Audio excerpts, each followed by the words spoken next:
again. Welcome back to the channel.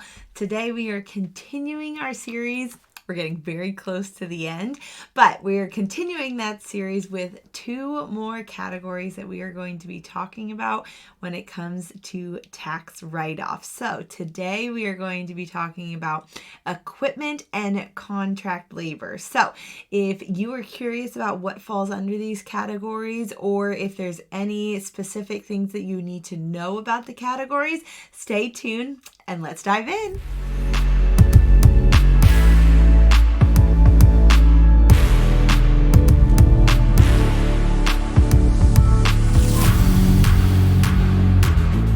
Hi, I'm Heather, a wedding and senior photographer based in Pennsylvania, and on this channel I help other photographers manage and understand their taxes as a small business owner, streamline their systems so that they can spend more time with family and friends, and I also love to give a little sneak peek into my life here and there.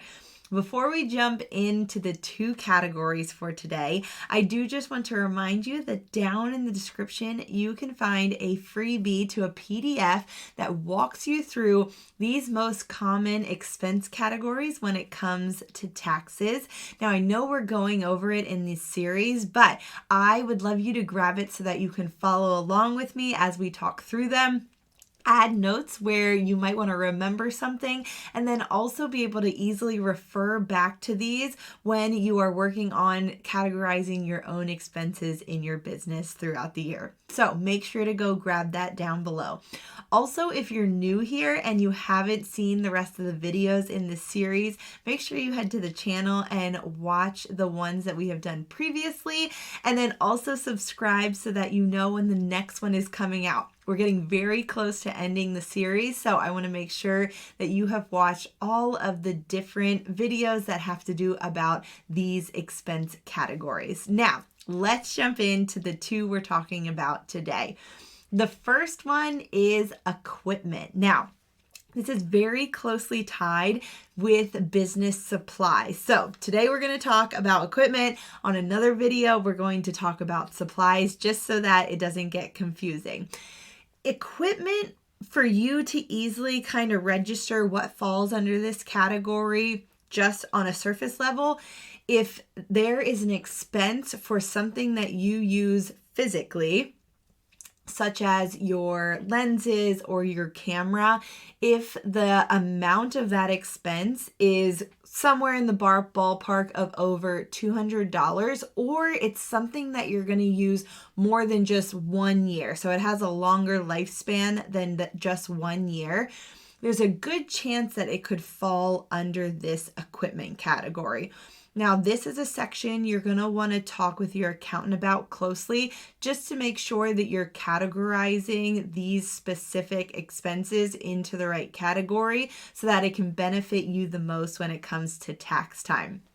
The reason you want to do that is because when there is a piece of equipment or an expense that goes towards your equipment and it's a higher ticket price, there is a chance that it may be beneficial for, in terms of taxes, you to depreciate that amount of money that you had to pay for that piece of equipment over several years of your taxes, so that you can get a tax break over those several years instead of just getting one big deduction at the year that you purchased the piece of equipment. So there can be benefits to both of them, either taking it all at one time or depreciating it over several years. But that is something you want to work with your accountant on to make sure that you're doing the correct one that can be most beneficial to you.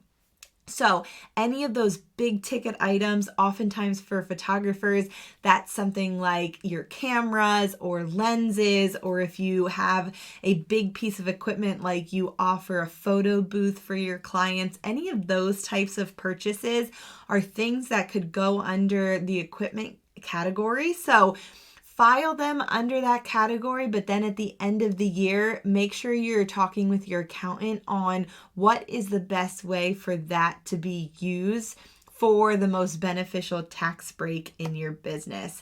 And like I mentioned, that's either doing it all at one lump sum at the acquisition year that you purchased it, or spreading it over several years and depreciating it over that time. So make sure you chat with them about that. Now, the other one that we are going to be talking about today is contract labor. And we touched on this on another video when we were talking about 1099s, but we want to talk about contract labor specifically for tax write-offs for today. So this is any type of money that you have paid towards a independent contractor throughout the year. Second shooter, studio manager, virtual assistant, any of those people that are not employees and you pay them as a contractor, their expenses that you have to pay goes into this category. Now, like I've mentioned previously, if you've paid over $600 to one of them, then you need to make sure that you are getting a 1099 NEC out to them by January 31st. But even if you pay someone less than $600, all of the amount of money that you paid them needs to go in this category so that those expenses to your business can be tracked and used as a deduction for your taxes. So make sure you're keeping track of that for yours. And then if they are paid over $600, make sure they are getting a 1099 NEC so that they can also document it in their taxes as income so that it is correctly filed in both sets of taxes. So those are the two we're talking about today. Equipment has to do with any of those larger physical purchases that are for your business. And then contract labor is any independent contractor that you are paying throughout the year. If you have any questions on either of those two, please drop them down in the comments. I would love to help clarify or answer anything. And also if you just have a general tax question, drop it down there too. I may just use it in a future YouTube video. Also, if you are loving this series, make sure you hit subscribe so that you know when the next ones come out. Like I mentioned, we're getting very close to the end, so make sure you've watched all the previous ones and can be up to date when the new ones come out. All right, guys, thank you so much for tuning in. Make sure you grab your freebie as well, and I will see you in the next video. Bye.